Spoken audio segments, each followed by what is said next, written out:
second, every minute, every day, news is breaking, events occur, and there are new developments. At Signature TV, we follow these stories objectively, bringing all sides without bias, explaining the complex issues, breaking down the numbers, and investigating the issues behind the news. Anywhere and everywhere, near or far, wherever the news is, we will be there. Signature TV. News in your pocket.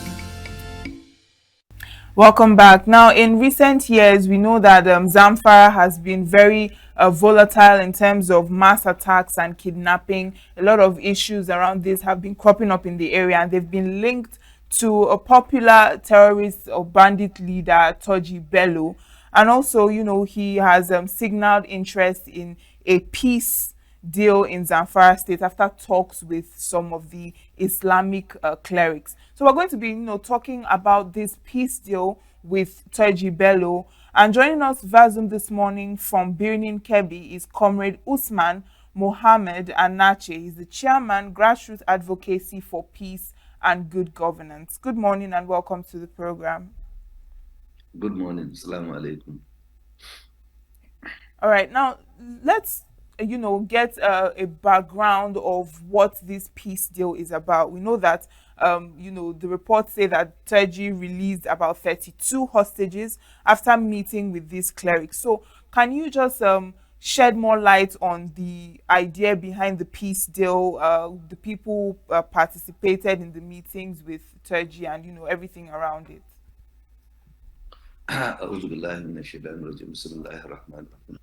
Actually, from our own side, we don't trust that peace deal, as we are not aware of that peace deal.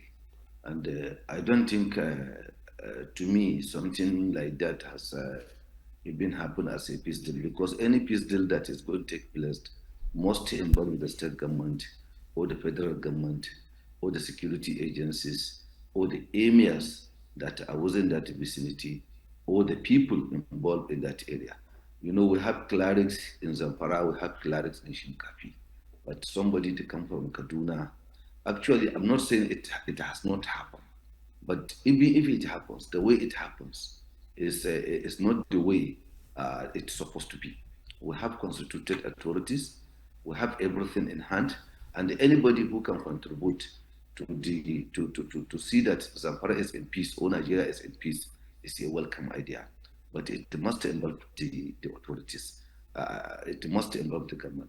So I didn't see anything on this trust. And if you observe, or if you can recall, since 2016, Sheikh Gumi is going from one bandit camp to another, trying to negotiate, trying to calm them down, giving them religious books, preaching to them. But up to today, 2025, what is the result of that campaign? So clerics has their own role to play as a religious leaders, both Christian and Muslims, and the government has its own role to play as an authority. So if these two can come together, not only that, in fact, you see, we don't even know how the negotiation started, who initiated the negotiation, because the Zamfara government is claiming they are not even aware. Even people from actual Shinkapi, where this bandit headquarter is close to, claims ignorance of this negotiation. And after all, we have not those claimed to be released, those 32 people. We have not seen anyone that is released. And this is close to Shinkapi, and nobody from the Shinkapi hostage was released. And the weapons claimed to be received or released by Bellok'S were not being seen, were not being taken to the police, were not being accessed by even the media teams, or were not handed over to anybody. Who the Bellok'S gave those weapons to? So we have a lot of questions on those negotiations. We have a lot of issues that we want to see that we can think of on that negotiation. All right, just like you mentioned, you said the peace deal, it cannot be taken that seriously if the government is not a part of it. So why do you think that the federal and state security agencies or even the government of Zamfara is not interested to know what this peace deal is about? Why are they not part of the negotiation? It's not that they are not interested. If the government of Zamfara or the federal government are contacted by any cleric that he want to join in the negotiation, they will welcome him and give him the warm heart. That is why I'm saying we don't even know what really take place at that. We don't even know what happens actually. So we don't know. So it's only the cleric, the said is this Malam, Asad Sunnah from Kaduna, that come and did the broker the deal. So it's only him who can explain how they initiated the negotiations, who are the parties involved, how did they even contact the Bellok'S, how did they agree? Because he even said that he has been there. If he has been there, he should have been there with the security agencies or the negotiation expert or security analyst or expert, or at least the representatives of the local leadership of the area, the local government or the chairmanship. Even if he didn't trust the state or the local government, let's assume that he decided not to contact the state government and the federal government. But the emir there has a right because it is his own people. These people are his people, and the emir must be involved, and the local government authorities there must be involved again. So that, look, what we want is anybody who can help, whether in government or not in government, to see that this thing come to the end. But the problem is there must be a collaboration between all the hands. So you can't come single-handedly and decided to broker a peace deal with a bandit that is terrorizing the area for almost a decade, and now you alone can go there without it. Okay, who are you negotiating for? If it is the people, we still have those people in the captives. And I told you earlier, we didn't see those released. We didn't see the weapons that were being were said to be released by Bellok'S. And even if he released the weapons, it's to who? The weapons supposed to go to the police. The police supposed to take the inventory of the weapons released. So if the weapons were released, it's another question again. Because if the weapons are released and it fall in another wrong hand again, it is creating more problem than solution. So this is what we are saying. We don't want the people just to abandon the state and start acting on their own. You see, we can't take law into our hands. Even though we have our followers, we have respected people. And if you observe, for a long time, we have so many clerics. I'm not condemning them or I'm not accusing them. But the problem is that it's not everything of security issue or of national security interest that you can speak on social media. So many people are even coming on social media, saying a lot of things, saying a lot of things which are not supposed to be said on social media. If you have any information, better information, or reliable information from a good source, you should contact the security agencies nearest to you. The commissioner of police is there in your state. The director of DSS is there. They are there in every local government. The federal, even if the state cannot act, you can contact the federal directly. But you're supposed to contact your security agencies who know how to handle the situation and inform them that this is what we have gone to and this is what we are through. So we want you to come in and see how we are going to address the issue and make it very viable for Nigerians. But you go solo. So I don't think anything without the government or collaborating with the locals there who are directly affected. I don't think it is a welcome idea. But we can welcome any idea that can, but it must involve all those people involved because they are the direct victims. They are the direct victims. So their people need to be elaborated. So if somebody come, he need to contact even at least the emir. At least the emir must know these things. So even the emir is not aware of all those things. So we don't know. We don't know. We can't say anything on this. But let the security agencies should investigate and find out what really happened on this issue, so that we should not have another problem. All right, now speaking about the role of these clerics in this peace deal. First of all, I'd like to ask, what do you think was the motivation behind them going to have a negotiation with this leader, this bandit leader? I mean, of course, you've said it should, the government has to be involved. The emir is not even aware of all of this. So why do you think that the clerics took it upon themselves to go for this peace deal?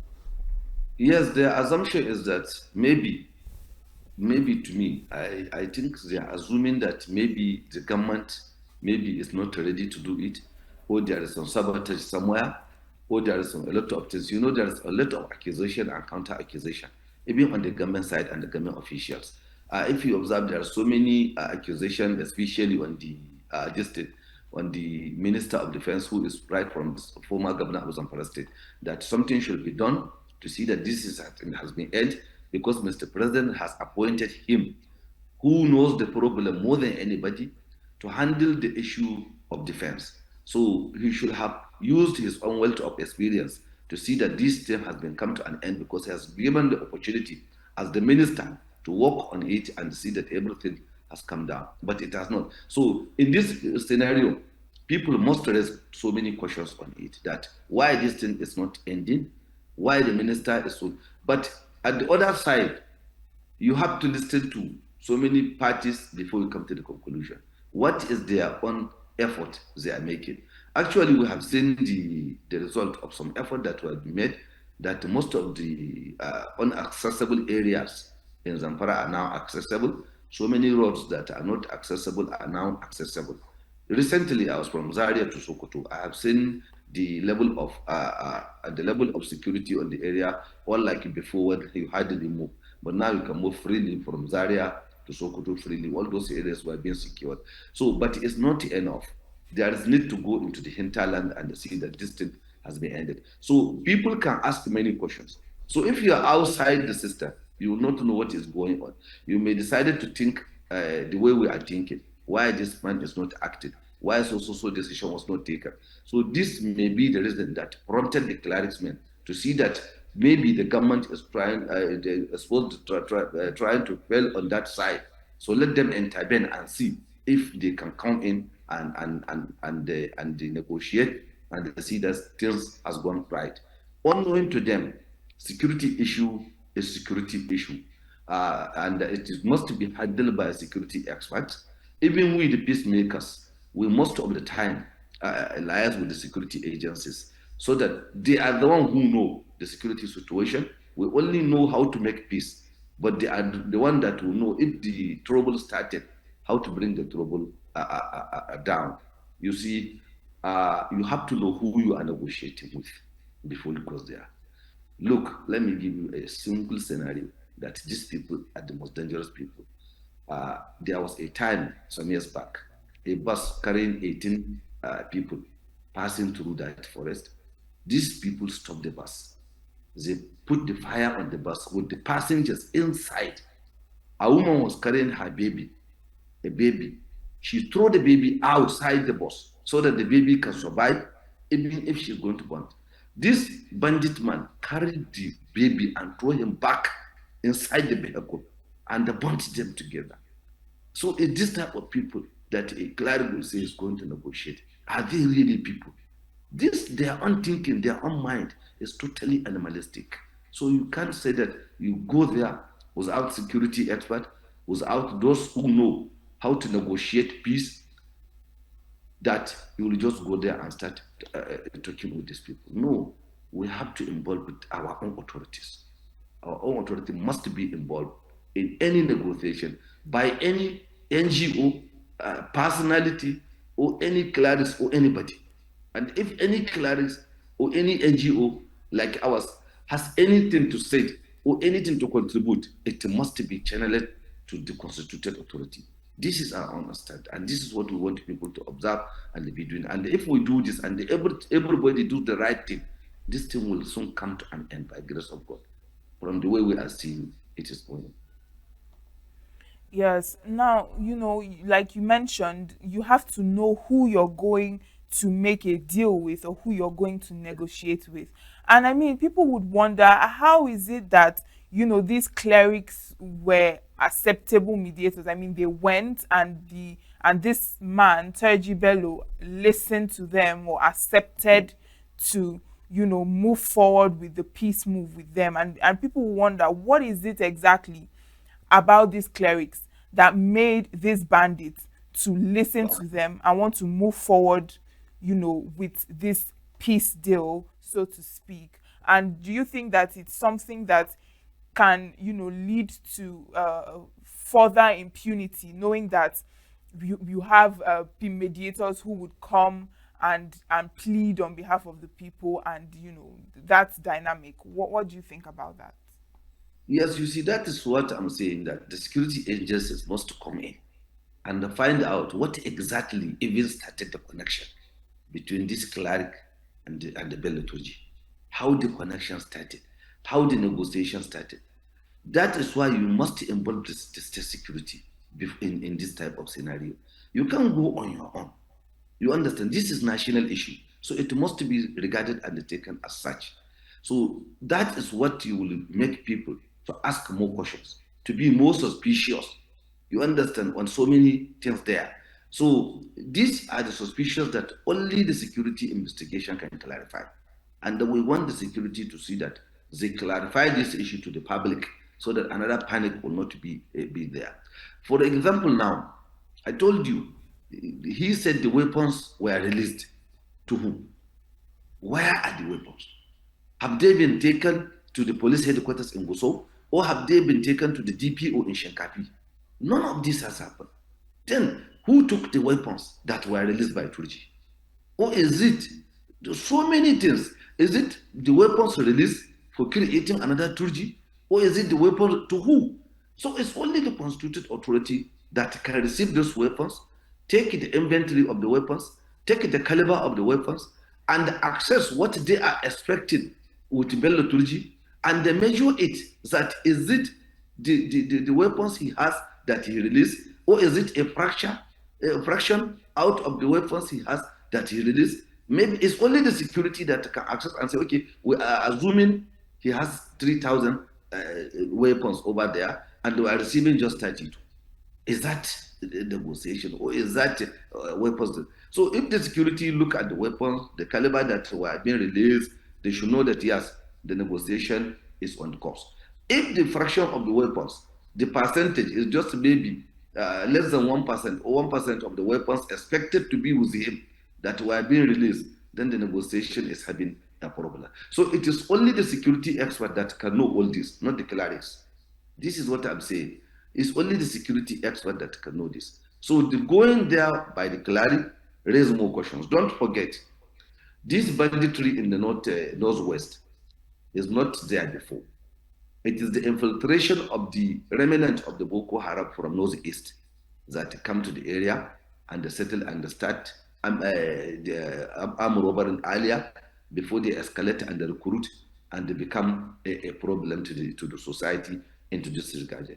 Don't forget, even the Boko Haram was regarded from a cleric who has a different thinking, and so many people have so many people has raised issues on that cleric. At the end of the day, during Obasanjo regime, something has happened, and the cleric was arrested. That Mohammed Yusuf, who initiated the Boko Haram, and later on he was transferred from the army to the police, and later on he was found dead. So up to now, the scenario behind his death was not investigated. So most of these things, you see, there are so many things that is only the security expert or the security analyst, and even we the peacemakers, it's not everything we know.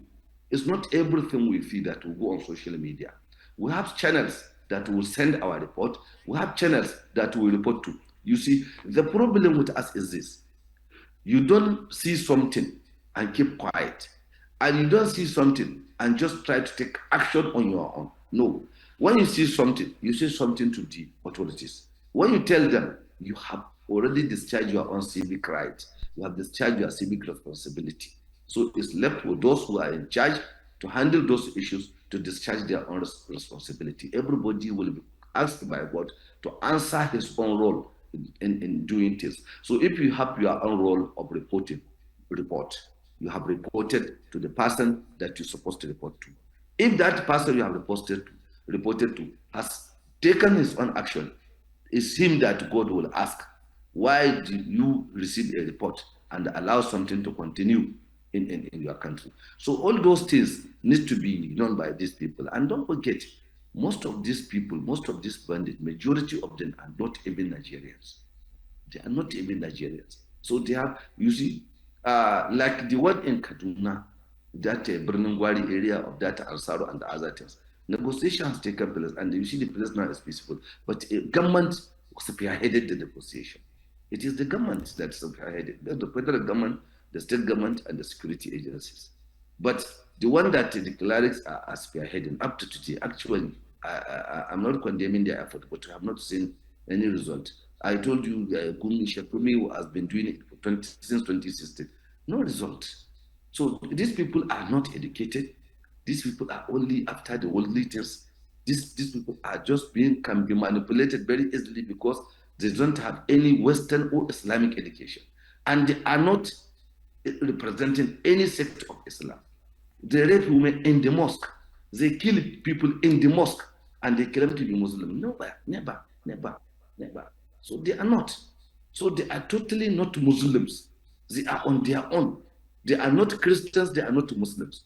So they only bring a religion name in order to bring another confusion that the people will start. Maybe the Christians will think that they will call Allah Akbar just to dent Islam, but they are not Muslims. They don't pray, they only rely on drugs. So if you know them, you know them. This is how they are. They don't do anything. They can havoc any atrocities.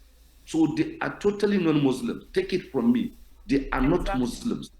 So nobody should regard them as Muslim. Even if they call Allah Akbar, it's only to deceive people. When they go to near Christian again, they will call Jesus. So this is how they are. They are just criminals. They are not Muslim. They are not representing Islam because inside the mosque, they rape women. Okay, if you are a Muslim, how will you rape a woman, a married woman inside the mosque? If you are a Muslim, how can you feed a dog with children?